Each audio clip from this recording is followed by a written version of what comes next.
పిబరే రామరసం రసనే పిబరే రామరసం జుమ్మంది నాదం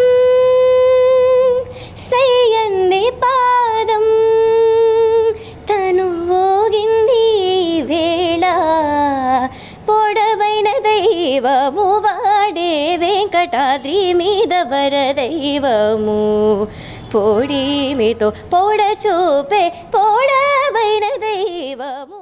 జుమ్మంది నాదం అన్నటువంటి ఒక పాట ఇవాళ దేశవ్యాప్తంగా ఎంతవరకు ట్యూన్ అయిందో అందరికీ తెలిసినటువంటి విషయమే. సో అంతటి ప్రాశస్త్యం కలిగినటువంటి ఒక పాటను చిన్నారి ప్రవస్థి పాడిన పాట తీరు అందరినీ అబ్బురపరిచినటువంటి ఒక తీరు. ఇవాళ కళా తపస్విగా ఉన్నటువంటి విశ్వనాథ్ గారు సైతం తన పక్కన కూర్చోబెట్టుకొని చిన్నగా ఆమె పాడుతున్నటువంటి పాటను ఆస్వాదించినటువంటి ఒక గొప్ప సింగర్ నాతో పాటు ఉన్నారు. సో వారిని కూడా ఇవాళ జరుగుతున్నటువంటి సినారియోలో సింగర్స్ ఏ విధంగా స్టెప్స్ తీసుకొని ముందుకెళ్తున్నారు, సూపర్ 6 అంటున్నారు, అదేవిధంగా పాడుతా తీయగా కానీ చాలా ప్లాట్ఫామ్స్ వస్తున్నాయి. అంటే వాళ్ళలో దాగి ఉన్నటువంటి సృజనాత్మక శక్తిని వెలికి తీయడంలో భాగంగా వివిధ ప్లాట్ఫామ్స్ అంతా కూడా వీళ్ళకి ఒక చక్కటి అవకాశం కల్పిస్తుంది. ఈ నేపథ్యంలో తిరుపతికి వచ్చిన ప్రవస్థి కూడా నాతో ఉన్నారు. వారిని అడిగి మరింత సమాచారం తెలుసుకునేటట్టు ప్రయత్నించాం. నమస్కారం ప్రవస్థి గారు. ఈవేళ మీరు చిన్నతనం నుంచి కూడా ఈవేళ ఇంత స్టేజ్కి భవిష్యత్తులో ఇంకొన్ని అధిరోహించాలని కూడా మేము కోరుకుంటున్నాం. సో పాడుతా తీయగా పాటల్లో కానీ ఈవేళ బాలసుబ్రహ్మణ్యం గారు పాటలు అంటేనే మధురమైనటువంటి గేయాలు అనే పాటలు ఇంకా రింగ్ అని తిరుగుతూ ఉంటుంది, మైండ్లో వస్తూనే ఉంటుంది. ఆయన లేకపోవడం కూడా తీరని లోటు.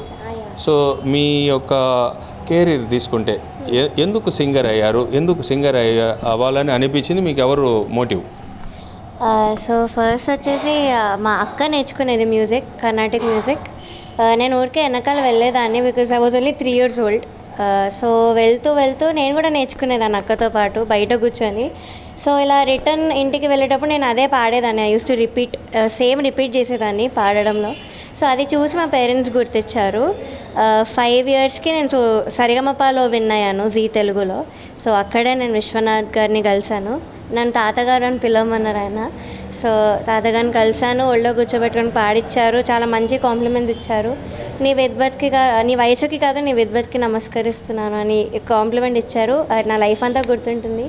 సో పాడుతా తీయగా ఎస్పీబీ సార్ ఉన్నప్పుడే 2017 బ్యాచ్ ఫస్ట్ రన్నరప్ వచ్చింది. సో సార్ నుంచి కూడా చాలా మంచి కాంప్లిమెంట్ వచ్చాయి. ప్రతి ఎపిసోడ్ కూడా ఎంత పర్ఫెక్ట్గా ఎలా పాడగలుగుతున్నాం, ఇట్స్ హ్యూమన్లీ ఇంపాసిబుల్ అని చెప్పేవాళ్ళు. సో డెఫినెట్లీ చాలా మిస్ అవుతున్నాం ఎస్పీబీ సార్ని. నా రోల్ మోడల్ అంటే నాకు జానకి అమ్మ ఇంకా శ్రేయా ఘోషల్ అంటే చాలా ఇష్టం. అంటే మీరు పాడుతున్న సమయంలో స్టాండింగ్ యావియేషన్ ఉంటుంది. అంటే ఒకసారిగా 3 minutes or 4 minutes whatever it maybe దీంట్లో అందరూ మంత్రముగ్ధులు అవుతుంటారు. సో ఆ ఒక ఇంపాక్ట్ మీలో ఎలా ఆవహిస్తుంది? అంటే సుశీలమ్మ పాడింది కానీ జానకమ్మ పాడిన పాటలు కూడా మీకు ఇన్స్పిరేషన్ ఉండొచ్చు, కానీ ఒక స్టేజ్ షోలో చిన్నతనంలో ఇవ్వడం అనేది అంత ఆచామాచి విషయం కాదు. ఎందుకంటే కెమెరా ఫేస్ చేయాలి. ఎస్పెషలీ బాలసుబ్రహ్మణ్యం లాంటి వారు ముందర పాడడం అంటేనే అది వణుకు వచ్చేస్తుంది, మొత్తం షివరింగ్ వచ్చేస్తుంది. సో దాన్ని అన్నీ కూడా మీరు ఎలా ట్యూన్ చేసుకోగలిగారు, స్టబర్న్గా ఎలా పాడగలుగుతారు? సో ఫస్ట్ థింగ్, నాకు చిన్నప్పటి నుంచి కూడా స్టేజ్ ఫియర్ అనేది అస్సలు లేదు. కెమెరాస్ ఉన్నా కూడా నేను అంత పట్టించుకునేదాన్ని కదా చిన్నప్పుడు. బట్ ఎస్పీబీ సార్ ముందు అఫ్కోర్స్ చాలా నర్వస్ అవుతాము, నాకు చాలా భయం వేసేది పాడే ముందు. కానీ ఆయన అక్కడే కూర్చొని నేను కూడా మీ ఫ్రెండ్ లారే, నేను చాలా చిన్నోడిని అలానే అనుకోండి, మిస్టేక్స్ ఉంటే ఉండనివ్వండి, వి ఆల్ మేక్ మిస్టేక్స్, లైవ్లో అందరూ మిస్టేక్స్ చేస్తారు, అవేం పట్టించుకోకుండా నేను కూడా మీ ఏజ్ వాడిని అనుకొని పాడండి అని చెప్పేవాళ్ళు ప్రతి ఎపిసోడ్ కూడా. సో దానివల్ల భయం అనేది లేకపోతుండే ప్రతి ఎపిసోడ్లో. సో నాకు స్టేజ్ ఫియర్ అయితే అస్సలు లేదు. అండ్ ఇంపాక్ట్ ఎలా అంటే ప్రాక్టీస్, డెఫినెట్లీ రోజు 2 hours అలా ప్రాక్టీస్ చేస్తాను, బికాజ్ వాయిస్ ఓపెన్ అవ్వాలి. సో వాయిస్ అనేది మాత్రం దేవుడే ఇస్తాడు, ఇంకా మనం ఎంత ప్రాక్టీస్ చేసినా వాయిస్ అనేది మాత్రం అలానే ఉంటుంది. స్కిల్స్ ఒకటి డెవలప్ చేసుకుంటాం ప్రాక్టీస్ ద్వారా. సో ఇంపాక్ట్ అనేది డెఫినెట్లీ వాయిస్ ఇంకా ప్రాక్టీస్ వల్లనే వస్తుంది. అంటే మీకు బాగా జానకమ్మ ఎవరి పాటలు అంటే ఇష్టం? జానకమ్మ అంటే మీకు ఇన్స్పిరేషను, సుశీల గారు కానీ వీళ్ళందరూ కూడా మీకు ఇన్స్పైర్ అవ్వచ్చు, కానీ వాళ్ళు పాడిన పాటల్లో మీకు బాగా దగ్గరగా హత్తుకునేటువంటి పాట అంటే ముఖ్యంగా ఇది మరపురాని పాటలుగా ఉండేటువంటి పాటలు మీకు ఏది బాగా నచ్చుతుంది? సో ఫస్ట్ నేను నేర్చుకున్న పాట ఎస్పీబీ సార్ది పిబరే రామరసం ఆయన కంపోజిషన్ పడమటి సంధ్యరాగ మూవీలో. అది నేను ఫస్ట్ నేర్చుకున్నాను. పాడుతుంది ఆడిషన్లో కూడా అదే పాడాను. సో అది నాకు చాలా ఇష్టం.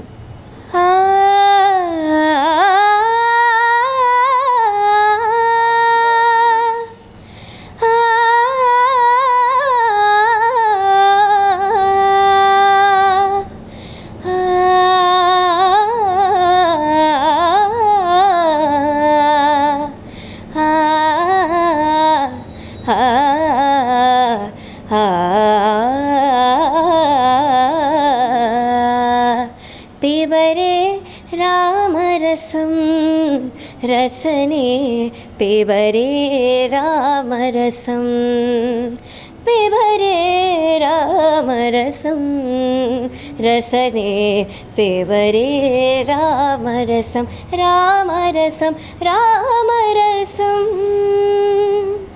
అంటే జుమ్మంది నాదం పాట కూడా విశ్వనాథ్ గారి దగ్గర కూర్చొని మీరు ఆయన పదేగా మీరు పాడిన తర్వాత కూడా మళ్ళీ దగ్గరకు తీసుకొచ్చి పక్కన కూర్చోబెట్టుకొని పాడుతున్నప్పుడు కూడా మీకు అంటే చిన్న వయసు కాబట్టి మీకు ఆ భయం తెలియదు కానీ ఆ పాట పాడుతున్నప్పుడు ఎలా అనిపించింది? మా కోసం ఆ పాట మళ్ళీ ఇంకొకసారి. జుమ్మంది నాదం సయ్యంది పాదం తను ఊగింది వేళ చలరేగింది ఒక రాసలీలా. జుమ్మంది నాదం సయ్యంది పాదం తను ఊగింది వేళ చలరేగింది ఒక రాసలీలా. చాలా అద్భుతంగా పడ్డారు. ఎందుకంటే అది ఒక్కసారిగా అందరూ గూస్ బంప్స్ వచ్చేస్తాయి అనమాట. ఆ పాట వింటున్న సందర్భంలో తన్మయత్వంతోనే ఉంటారు. చాలా వరకు చాగటి కోటేశ్వరరావు గారు ప్రవచనాలు చేస్తున్నారు. పిన్ డ్రాప్ సైలెన్స్, పిన్ వేస్తే కూడా శబ్దం వస్తుంది అనమాట. అంత సైలెన్స్ ఉంటుంది ఆయన ప్రవచనాలు చేసేటప్పుడు. మీరు ఈ పాటలన్నీ పాడేటప్పుడు కూడా అంటే గతంలో లిరిక్స్ ఒకలాగా ఉండేటివి. ఇప్పుడు శ్రేయ ఘోషల్ మీకు ఇంకో ఫేవరెట్ సింగర్ అయినప్పటికీ ఇంకో ట్రెండ్స్ మారుతున్నాయి. సో చాలా వరకు గీతా మాధురి గారు ఒక్కొక్క వాళ్ళకి ఒక సెల్ఫ్ పెర్ఫార్మెన్స్ అంటే వాళ్ళ ఓన్నెస్ ఒకటి ఉంటుంది.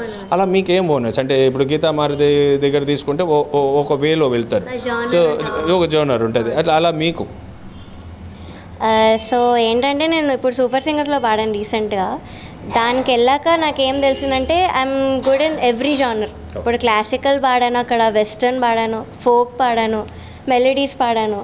సో వర్సటైల్ అని చెప్పుకుంటాను నాకు. సో అన్ని జానర్స్ కూడా నేను పాడతాను. I try every genre. So versatile is my own thing. So చాలా వరకు సింగర్ అయిన తర్వాత కానీ ఆర్టిస్ట్ అయిన తర్వాత కానీ చదువుని పక్కన పెడతారు. కానీ మీరు చదివేమో A+ గ్రేడ్లోకి వెళ్ళిపోతున్నారు. 10th కానీ ఇంటర్ కానీ అన్నీ కూడా ముందుకు వెళ్తున్నారు. హౌ ద స్పేస్ని మీరు ఎలా ప్రొవైడ్ చేసుకోవాలి? రౌండ్ ద క్లాక్ 24 అంటే ఈ సాధన ఒకవైపు ఉండాలి, చదువు ఒకవైపు ఉండాలి. సో రెండింటిని ఏ విధంగా క్యాలిక్యులేట్ చేసుకుంటారు? So of course it's not at all easy. కానీ ఏంటంటే నేను ఒక షెడ్యూల్ చేసుకుంటాను. లైక్ ఈ టైంకి ఇది చేయాలి, ఆ టైంకి అది చేయాలని. సో ఫస్ట్ ప్రాక్టీసే చేస్తాను మ్యూజిక్. దెన్ మిగతా అవర్స్ ఐ స్టడీ అండ్ బయటకు కూడా వెళ్తాను. లైక్ డాగ్స్ అంటే చాలా ఇష్టం నాకు. సో స్ట్రీట్ మీద I feed every stray dog. ఇది నాకు చాలా ఇష్టం, ఒక హాబీ లానే నాకు. సో స్టడీస్ అనేది అఫ్కోర్స్ దాన్ని కూడా నేను షెడ్యూల్ పెట్టుకుంటాను. ఈ టైంలో చదవాలి, ఆ టైంలో ప్రాక్టీస్ చేయాలి అని. ఇది రోజు ఫాలో అవుతాను. సో కరెక్ట్గా అన్నీ కూర్చుంటాయి. సో అంటే మిమ్మల్ని మీరేమో జానకమ్మని రోల్ మోడల్గా తీసుకున్నారు. అంటే నేటి తరం యువతకు చాలా వరకు ఏమంటే వాళ్ళు ఉన్నటువంటి టెక్నాలజీని కొంత సద్వినియోగపరుచుకుంటున్నారు, దుర్వినియోగపరుచుకుంటున్నారు. అంటే చదువుని పక్కన పెట్టేస్తున్నారు వాళ్ళు. వేళ ఇప్పుడు ఫర్ ఎగ్జాంపుల్ జబర్దస్త్ షోకి పోవాలంటే కంప్లీట్గా దానికి డెడికేట్ అయిపోతున్నారు, ఎడ్యుకేషన్ని పక్కన పెడుతున్నారు. సో మీరు రెండింటినీ సమపాళల్లో తీసుకెళ్ళడానికి ప్రయత్నం చేస్తున్నారు, సత్ఫలితాలు ఇస్తున్నారు, ఉత్తీర్ణత సాధిస్తున్నారు. సో మనకి ఆ జీల్ ఉండొచ్చు మనం ఒక చోటుకు వెళ్ళాలని, కానీ అదే కాకుండా మనకి చదువు కూడా ఇంపార్టెంట్ కదా. సో మీరు యువతకి ఇచ్చేటువంటి సందేశం ఏంటి? ఎలా క్యాలిక్యులేట్ చేసుకోవాలి, అవర్స్ని ఎలా మనం షెడ్యూల్ చేసుకోవాలి? సో డిస్ట్రాక్షన్స్ అనేవి డెఫినెట్లీ ఉంటాయి హ్యూమన్స్ అందరికీ కూడా, కానీ అది లిమిట్స్లో ఉంటే బెటర్ అనిపిస్తుంది. ప్లస్ పేరెంట్స్ మాటలు కూడా మంచిగా వింటే it's better for us. So distractions ఉన్నప్పుడు కొంచెం టైం దానికి ఇస్తే పర్లేదు, బట్ టూ మచ్ ఇవ్వద్దు. షెడ్యూల్లో ఒక 1 hour ఆడుకోవడం ఏదో ఒకటి చేయండి, బట్ డెఫినెట్లీ అదర్ అవర్స్ మాత్రం ప్రాక్టీస్, చదువుకోవడం ఇవన్నీ చేయండి. డిస్ట్రాక్షన్స్ అనేవి డెఫినెట్లీ ఉంటాయి, but don't be too much, లిమిట్స్లో ఉండండి అని చెప్తాను. ఈవేళ పోటీ ప్రపంచం అనేది విస్తృతంగా అయినటువంటి ఒక పరిస్థితి, చాలా ఫాస్ట్ ఇది ఉంది. అంటే ఎవడు కొడితే మైండ్ బ్లాంక్ అవుతుందో వాడే పండుగాడు అన్నట్టుగా ఇవాళ వారికి ఒక ప్రత్యేకత ఉంటుంది. అంటే ఏ సింగర్కైనా ప్రత్యేకతలు వాళ్ళకు ఉంటాయి. మీరేమో అన్ని జర్నల్స్లోకి నేను వెళ్ళిపోతున్నాను, సో ఎవరికి ఏ కావాలంటే వాళ్ళకి ఆ విధంగా నేను పాటించగలను. అంటే ఇక్కడ ప్రొడ్యూసర్ కానీ డైరెక్టర్ కానీ తీసుకునే విధానం ఒకటి ఉంటుంది. అంటే ఈ పాటని ఇలా పెట్టించాలా, ఈ వీళ్ళతో పాటించాలా అని మీరు అందరితో, అంటే సకల కళా వల్లభుడులాగా మీరు అన్ని కోణాల్లోనూ కూడా మీరు రావడం పట్ల నిజంగా అది మీ తల్లిదండ్రులు ఒక పూర్వజన్మ సుకృతంగానే భావించాల్సి వస్తుంది. సో ఇంతటి అవకాశం మీకు కల్పించిన మీ తల్లిదండ్రులు పట్ల మీరు ఎలా ఫీల్ అవుతారు? నాకు ఈ అవకాశం ఇచ్చింది మా అమ్మ మా నాన్న, మిమ్మల్ని ఎలా ప్రోత్సహించేవాళ్ళు? అంటే వెళ్ళు అంటారా, లేదు చదువు నువ్వు ఇంట్లోనే ఉండు, ఎడ తిరగ మాకు ఇక్కడే ఉండని అంటారా? So definitely my parents, definitely mother, especially mother చిన్నప్పటి నుంచి కూడా చాలా ఎంకరేజ్ చేసింది. ఇప్పుడు కూడా అన్నీ మదరే చూసుకుంటుంది నాకు. సో తను పుష్ చేయడం అని కాదు, నాకు కూడా ఇంట్రెస్ట్ ఉండింది, బట్ తను కూడా ఎంకరేజ్ చేయడం వల్ల నేను ఈ స్థాయికి వచ్చాను. తన సపోర్ట్ ఉంటే డెఫినెట్లీ నేను ఇంకా చేయగలను, నాకు కాన్ఫిడెన్స్ ఉంది. So definitely first thanks to my mother, then my father Chandrasekhar. So ఇద్దరి సపోర్ట్ లేకుండా అయితే ఎవ్వరం రాలేము, ఇంతవరకు అయితే రాలేము. So parents support is definitely important.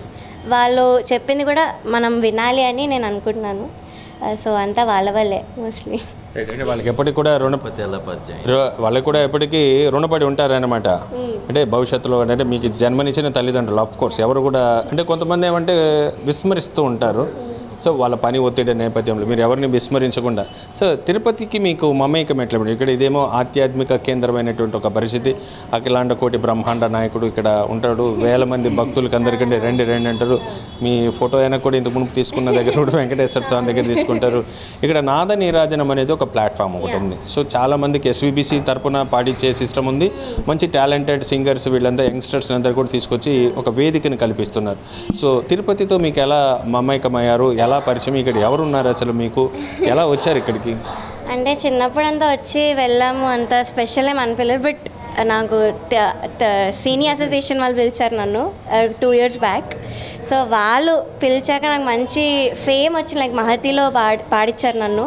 అక్కడి నుంచి మంచి కెరియర్ స్టార్ట్ అయింది. ఇంకా కూడా అక్కడ పాడాకే, వీళ్ళ దగ్గర పాడాకే ఇంకా స్టార్ట్ అయింది నా లైఫ్లో. సో వీళ్ళు మంచి దర్శనం ఇప్పించారు, మంచిగా పాడించారు, మంచి సాంగ్స్ పాడాను వాళ్ళ వల్ల. So thanks to Seshagiri uncle and whole association, Venugopal Reddy uncle, Vani aunty. So వీళ్ళు నాకు చాలా పుష్ ఇచ్చారు ఇంకా కెరియర్లో. సూపర్ సింగర్ అవ్వగానే కూడా కాల్ చేశారు, మధ్యలో కాల్ చేసి అంతా ఓకేనా అని అడిగారు. So thanks to them. ఏంటంటే తిరుమలలో నాద నీరాజనంలో షేర్ చేశారా మీకు దేవుడిని చూసిన? అంటే ఆ ప్రాంతంలో కూర్చొని పాట పాడడానికి అందరూ ఊవేళ్ళు ఉడుతుంటారు, మాకు ఒక అవకాశం వస్తే మనం కూడా పాడదామని. మీకు అవకాశం వచ్చిందని ఏమైనా వినియోగించుకోబోతున్నారా? చిన్నప్పుడు ఆల్రెడీ పాడాను, 2 to 3 days అలా పాడాను నాద నీరాజనం. ఇప్పుడు మళ్ళీ వచ్చింది, సూన్ మళ్ళీ వస్తున్నాను నేను తిరుపతికి, నాద నీరాజనంలో పాడబోతున్నాను. So I'm very happy. దేవుడి ముందర పాడడం it's a blessing. So Venkateswara Swamy వారి ముందర ఈ గానం చేయడం, ఆయనకు నచ్చిన కీర్తనలను ఆలపించడం అంటే ఆషామాషి అనే విషయం కదా, అది కూడా గాడ్ గిఫ్టెడే. సో ఒక అవకాశం వస్తే, గతంలో అయితే మీరు ఏదో పాట పాడి ఉంటారు, ఇప్పుడు మీకు ఇష్టమైన పాటే పాడి ఉంటారు, ఆయన ఆరాధించే పాట పాడతారు. ఏ పాట పాడాలనుకుంటున్నారు ఆయన ముందర?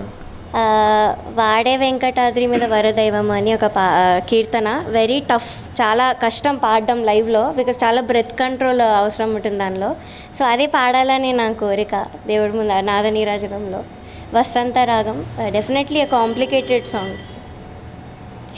అంటే బ్రెత్లెస్ సాంగ్కి శంకర్ మహాదేవన్ గారు అంటే చాలా ప్రసిద్ధి అనమాట. ఆయన మంజునాథ పాట పాడింది కానీ అసలు ఎవరు కూడా అన్రిమార్కబుల్. అంటే ఫీమేల్ సింగర్స్లో ఒక ఎయిమ్స్ అండ్ అచీవ్మెంట్స్ లాగా మీరు ఏదైనా నిర్దిష్టమైనటువంటి టార్గెట్స్ పెట్టుకున్నారా?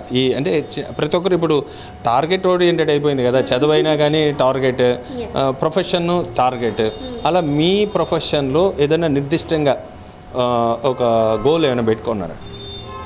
ఫస్ట్ థింగ్ వచ్చేసి చాలా రేర్ ఉంటారు, లైక్ అన్ని జానర్స్ పాడేవాళ్ళు ఇప్పుడు ఈ ఫీల్డ్లో. సో అదే నేను అదొకటి కవర్ చేస్తున్నాను ఇప్పుడు, అన్నీ ట్రై చేయాలి, అన్నిట్లో పర్ఫెక్ట్ ఉండాలని నా గోల్. దెన్ ఒక మ్యూజిక్ డైరెక్టర్ కూడా అవుదామని, లైక్ ఫీమేల్స్లో చాలా తక్కువ. సో అది కూడా మంచిగా అవుదాము, ఇంకా అందరికీ ఛాన్సెస్ ఇద్దాము, లైక్ నాలా కొంతమంది సఫర్ అయ్యే ఉండొచ్చు, లైక్ ఛాన్సెస్ లేక, కొంచెం రికగ్నిషన్ లేక. సో అలాంటి వాళ్ళకు కూడా నేను ఛాన్సెస్ ఇవ్వాలి అని నా గోల్. సో అంతే. అంటే తిరుపతి వేదిక ద్వారా మీరు మరో అద్భుతాన్ని కూడా చూడాలని మేము ఆశిస్తున్నాం. సో ఇక్కడ ఉన్నటువంటి వారు అంటే వేణుగోపాల్ రెడ్డి గారు కానీ, శేషగిరి గారు కానీ, మేడం వాణి మేడం కానీ, వీళ్ళందరూ కూడా మీకు ఒక మంచి చక్కటి ఒక ప్లాట్ఫామ్స్ ఇస్తున్నారు. ఎలా భావిస్తారు? సో చాలా మంచి ప్లాట్ఫామ్ని ఇచ్చారు నాకు, చాలా సపోర్టివ్. నేను ఎవరిని చూడలేదు ఇంత మంచి సపోర్ట్ చేసే వాళ్ళని. సో వీళ్ళ వల్ల నేను ఇంకా తిరుపతి రావాలి మళ్ళీ అని కోరుకుంటున్నాను. చాలా ఏంటంటే అప్పుడు మహతిలో పాడినప్పటి నుంచి నాకు చాలా మంచి ఆపర్చునిటీస్ రావడం ఇవన్నీ జరిగింది. మంచి వైబ్రేషన్ ఉంది అక్కడ. సో అంతా వీళ్ళ వల్లే జరిగింది first of all. So I'm very thankful to them. వాడే వెంకటాద్రి మీద వరదైవము, వాడే వెంకటాద్రి మీద వరదైవము, పొడిమితో పొడచూపే పొడవైన దైవము, పొడిమితో పొడచూపే పొడవైన దైవము, వాడే వెంకటాద్రి మీద వరదైవము, పొడిమితో పొడచూపే పొడవైన దైవము, వాడే వెంకటాద్రి మీద వరదైవము.